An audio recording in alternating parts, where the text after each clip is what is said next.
Bismillah, alhamdulillah, wa salatu wa salam ala rasulillah. Yes, the title of this little video is You, Daniel, You Need Therapy.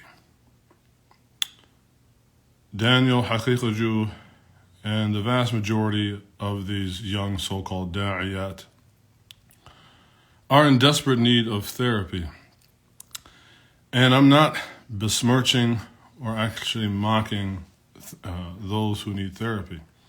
I needed therapy, I still do. It's just I found the best form of therapy for me, and I'm not making this a panacea or necessarily something universal to follow.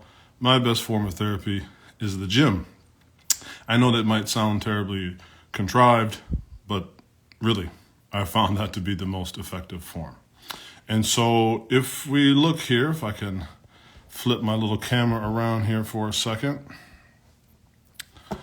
and we see stupid stuff like this. Suhaib Webb's hypocrisy, love for Drake, not for Andrew Tate. Number one, that is an outright slander and a lie. And just for clarification, I'm not here to defend my brother, my imam, my dear brother in Islam, Imam Suhaib. He is more than capable of doing that and probably will ignore it. But I'm really tired of this kind of just idiocy. One, I want to show this picture again, Daniel. You mean to tell me you as a grown man went on the internet and downloaded a picture of another dude? It's very homoerotic, man.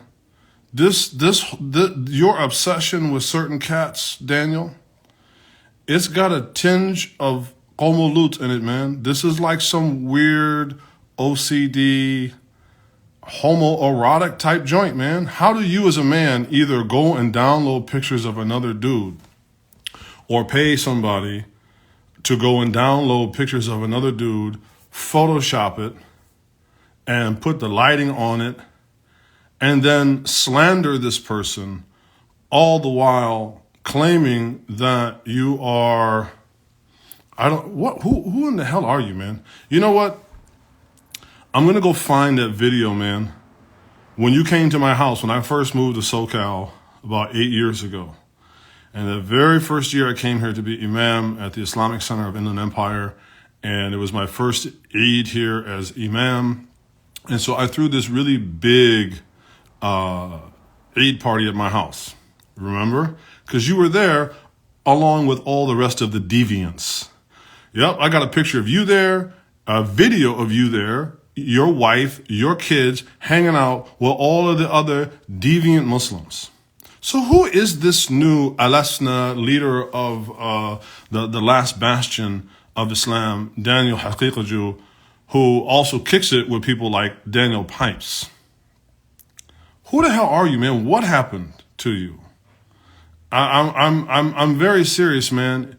Either get yourself a gym subscription and work out whatever demons you are battling, or go and get a real job. Now, let's just take some of the BS that you talk about in this little video.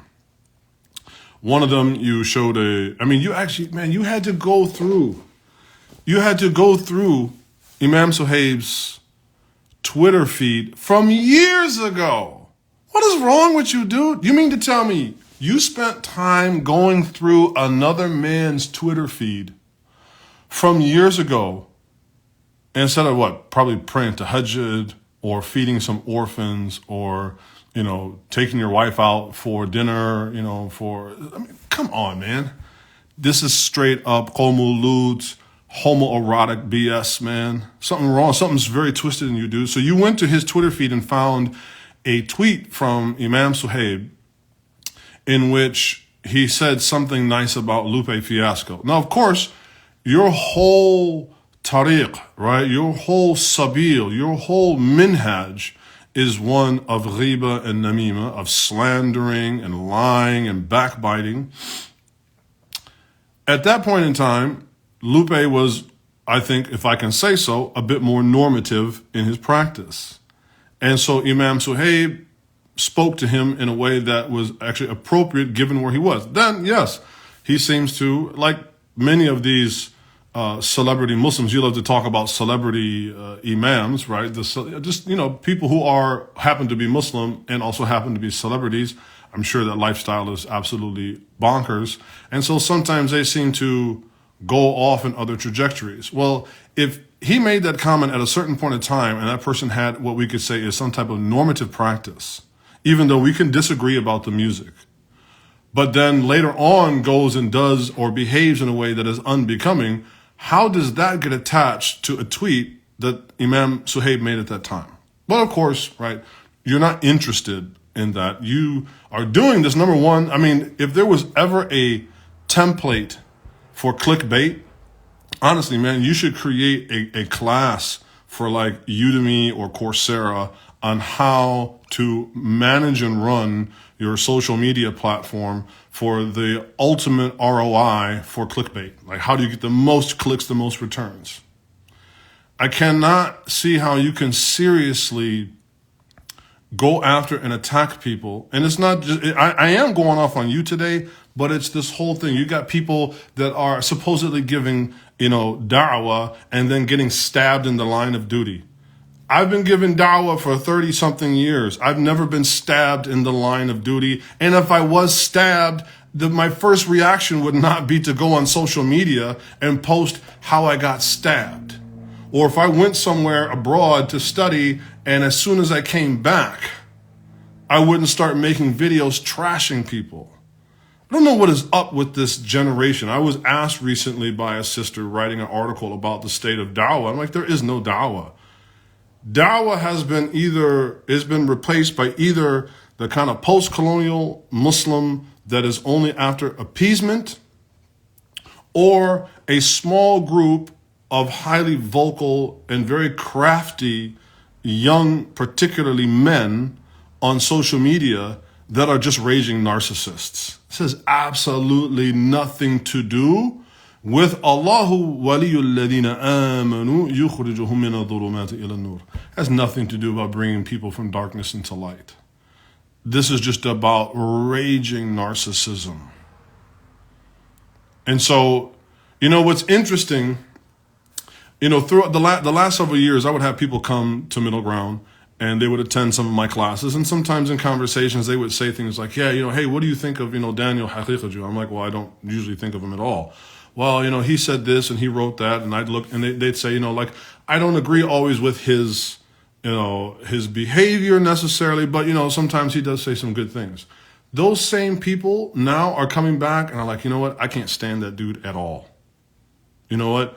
I don't really give a damn if his broken clock is right twice a day. I'm tired of it, and it is fatiguing.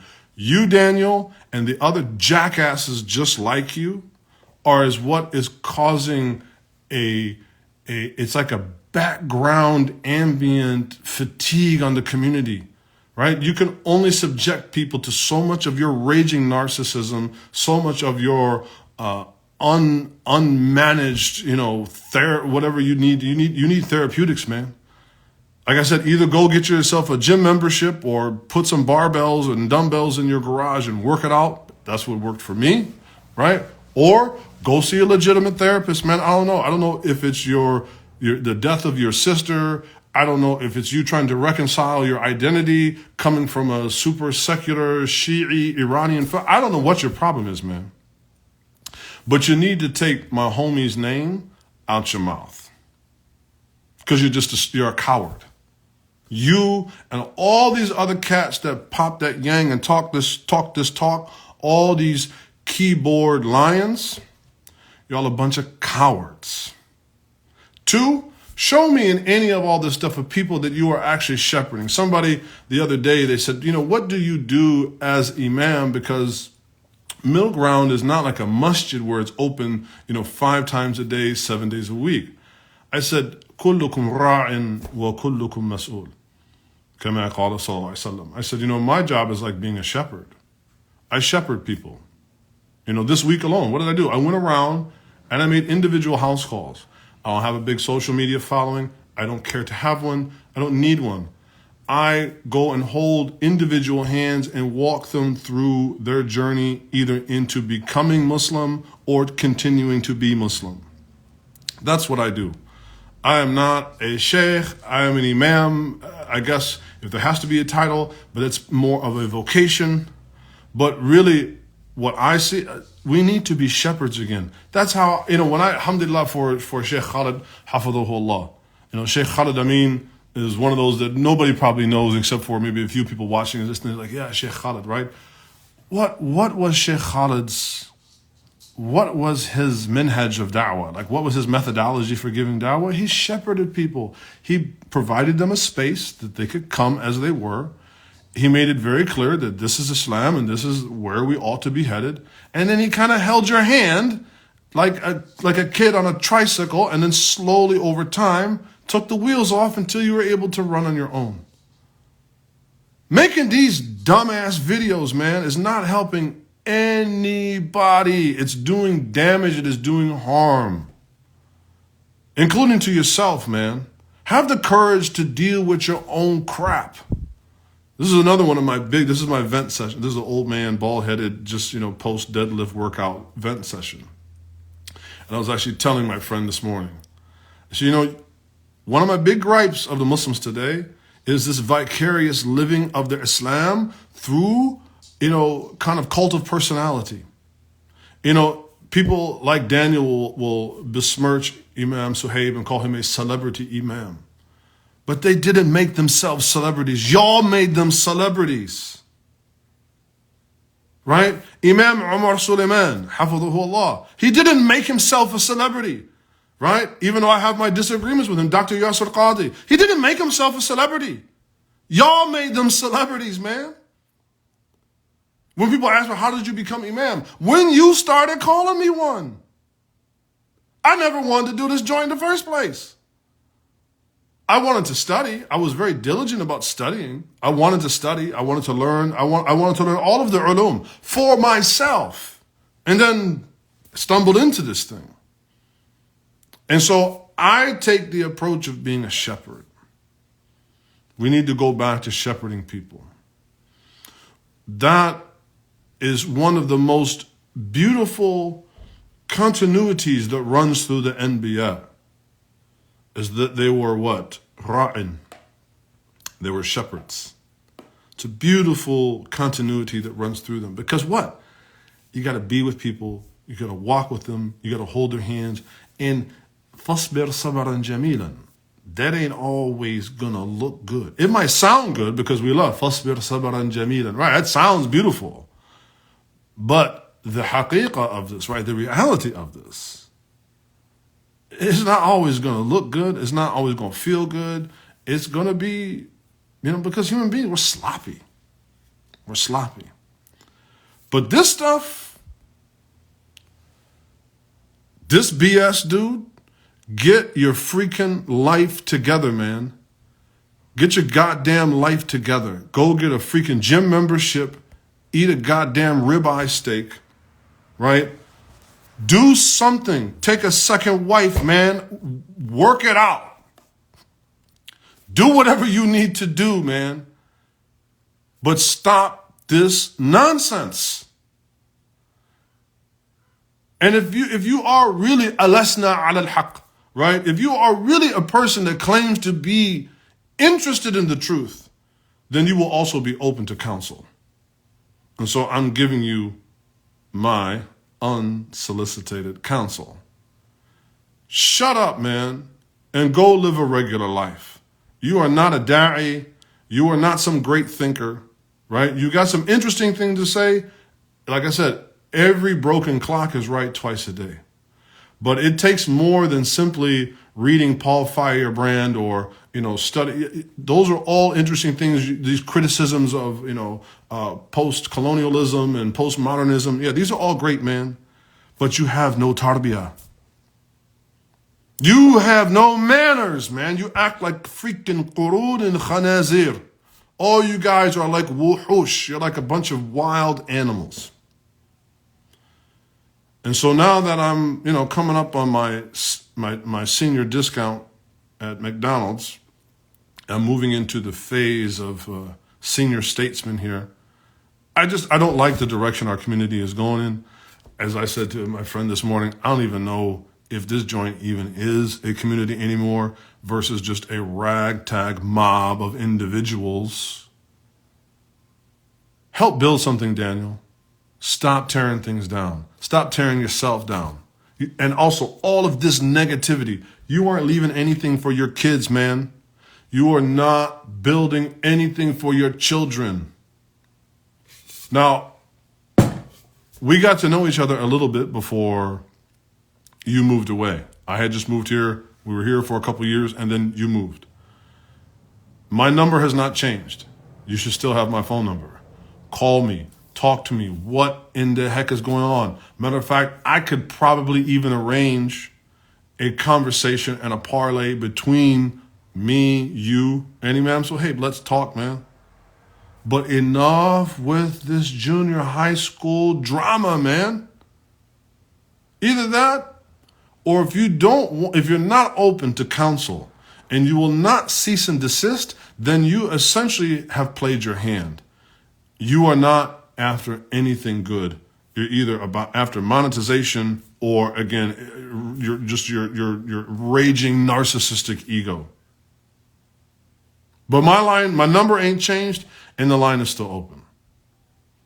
But my advice for the rest of y'all, unfollow this cat, unfollow anybody like them. Anybody that's getting stabbed in the line of duty giving da'wah, that's not a da'i.